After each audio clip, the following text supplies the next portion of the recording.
Hello，我係蘿蔔啦。咁今日咧，我會同大家一齊開箱呢兩樣嚟自小米嘅嘢啦。咁首先咧，呢個咧就係一個藍牙嘅音箱啦。呢個係嗰個小米戶外藍牙音箱、藍牙喇叭 mini 啦。咁同埋呢個咧就係一個嘅門鐘啦，一個 cam，即係一個擺喺你門口嘅一個 cam 同埋門鐘啦，同埋有個喇叭啦。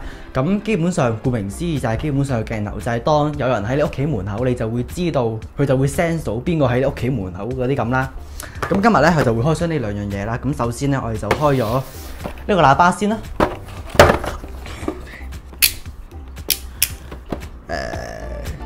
冇個口去俾我開咧喺度。點解會擺喺下低開咧，而唔喺呢度上面開？因為應該係算啦。咁基本上佢就係藍牙啦，咁同埋佢都會支援唔同嘅嘢啦。呢度就有齊晒佢啲嘢啦。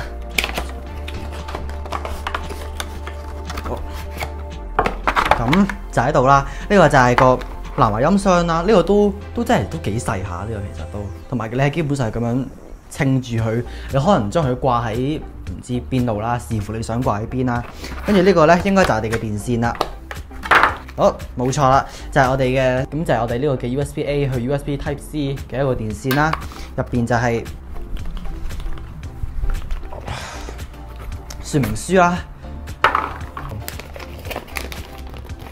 好大份嘅說明書啦，佢就會話俾你聽呢個點樣開啊，呢個個充電接口啊、指示燈啊嗰啲啦，同埋一啲你非常之感興趣嘅一啲嘅參數啊、資料啊點樣用啊、安全啊嗰啲，你想睇你就睇啦。咁呢個就係個藍牙音箱啦，其實呢度就有個開關掣。咁呢個就係成個藍牙音箱啦，佢都真係幾細啦，即係佢係喺我隻手都拎得住啦，因為佢便攜啦，咁所以都應該要細啦。同埋呢個就有啲口俾你去咁樣擺張台度啦。咁顧名思義啦，呢個係一個便攜嘅藍牙音箱啦。咁基本上佢係本身係俾你周圍拎啊，擺喺架車度啊。可能你去野餐啊，你可能就想擺喺你野餐個位度。不過而家疫情你應該都唔會啦，係咪先？不過點都好啦，視乎你喺屋企你想做咩就做咩啦。佢本身有冇電呢？好，有。呢度就有個藍色嘅燈着緊啦。我要做嘅嘢呢，應該就係要練藍牙啦。佢應該都有幾個呢個嘅按鍵操作說明啦。咁我一陣間都會試嘅，教我點樣使用啦。我一陣間再睇，因為我哋仲有其他嘢要開箱。咁之後呢，就係我哋嘅門鐘啦。呢個係一個 cam 同埋一個門鐘啦。咁基本上就係學我頭先話齋啦，你擺喺你屋企個門口度，跟住佢就會用個鏡頭去偵測到邊個喺你屋企門口。咁佢就喺139度啦，佢係 1080p 啦，佢有4粒嘅紅外燈啦，同埋其他嘅嘢啦。基本上就係當有人喺屋企門口呢，你就會收到通知啦。佢係會通知佢你部電話一個小米加 app 嘅。咁我哋就照開咗佢啦。呢個就係個藍牙音箱啦，我覺得。跟住呢個應該就係擺喺你屋企門口嘅嗰個門鐘啊嗰啲啦。呢個我隱約見到有啲3M 嘅膠啦，可能黐喺你門口，黐喺你個屋企前面個埲牆嗰度，視乎你想將佢擠喺邊啦。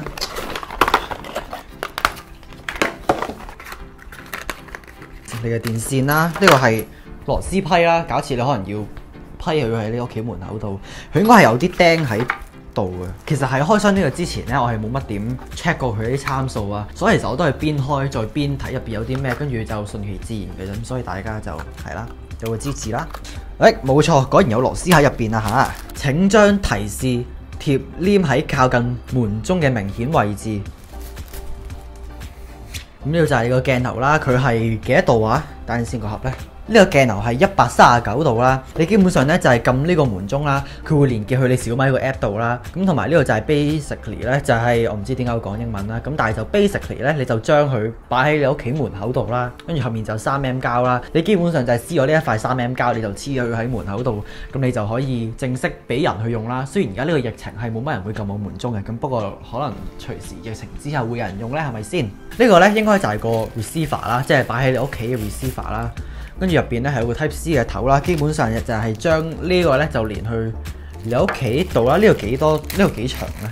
你基本上我諗就係將佢擺喺你屋企嘅某一個角落啦。咁呢一部分咧其實都係一個簡單嘅開箱啊，同大家睇下入邊有啲咩啊。咁喺呢條片之後咧，我都會再 set 咗佢啦，跟住再試下呢啲嘢啦。咁我諗我而家就 set 咗佢，跟住我哋就再繼續呢條片啦。其實呢條片本身都已經完㗎啦。咁不過諗下咧，即係既然我哋開晒啲嘢咧。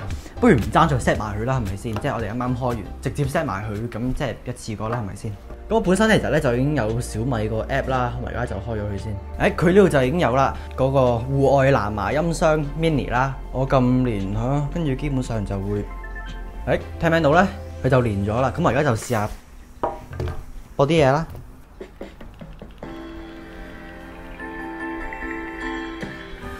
我而家聽緊嘅嘢，你哋可能未必聽得咁清楚啦。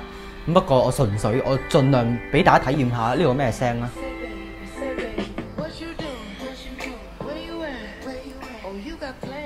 都 OK 啊，啲聲都即係唔係話非常之好啦。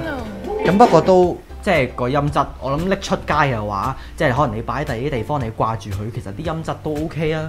我覺得如果你出到街，或者你想喺呢段時間，你想將呢個喺你屋企周圍行，即係邊行邊聽，邊播音樂邊聽嘅話，咁你都可以做到呢樣嘢啦。呢係基本上一般人需要做嘅聽音樂嘅需求啦。咁呢個呢，即係就當然就冇 HomePod 咁，即係啲音質咁好啦。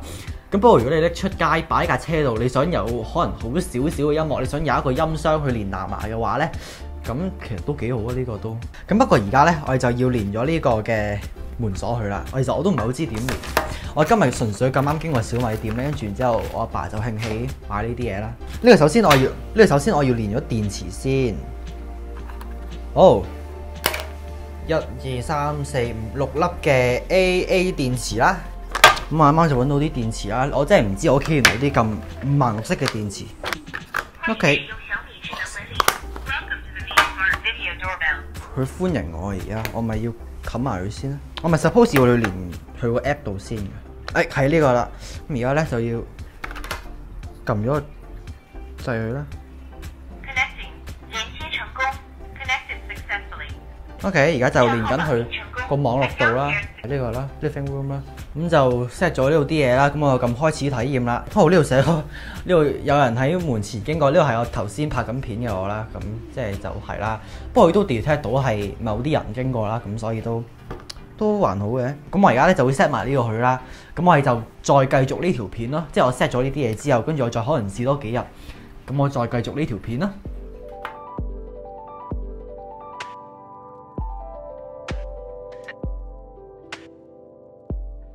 咁我就用咗小米嘅嗰個門鐘，就用咗差唔多1日到啦。咁其實喺呢1日入邊呢，我係未真係真真正正咁去正正式式咁樣用過成個鐘啦，因為都冇乜人嚟過我屋企啦。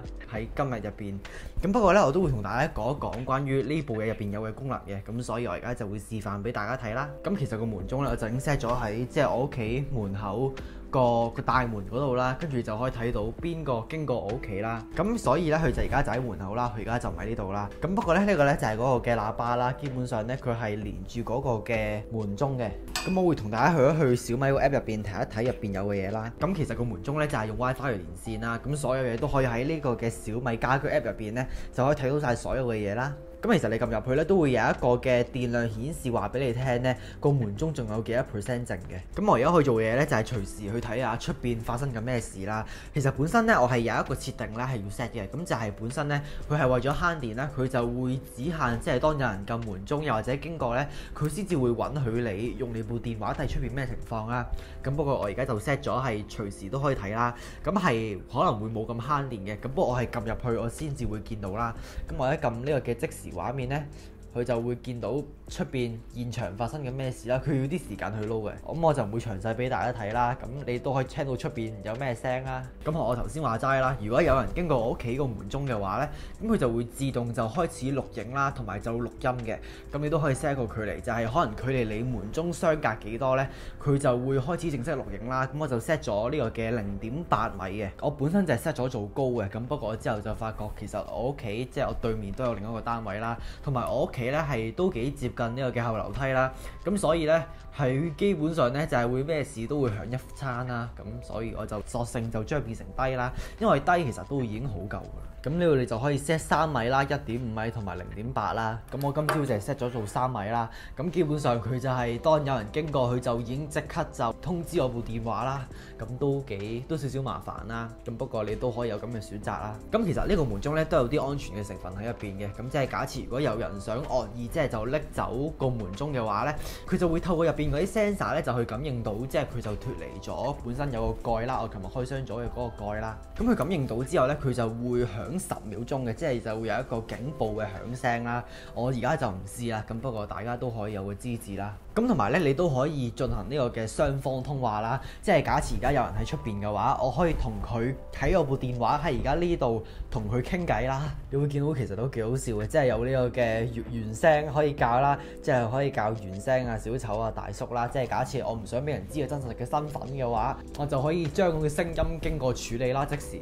咁你都可以選擇去錄音啦。咁嗰個語音即係就好似 WhatsApp 咁啦。你而家喺度講嘅語音呢，佢會錄好咗成句語音之後，佢先至會 send 出去嗰邊嘅。咁你都可以 set 一啲指令俾佢啦。即係假設當有人撳門鐘嘅話，你可以預先錄咗一段音，即係可能當啱啱有人響門鐘，我就可以即時話咩？好啦，我而家嚟緊啦。咁即係就可以預先錄咗一段音。嗰個人撳咗門鐘之後，佢就會收到一個咁樣嘅一個通知咁咯。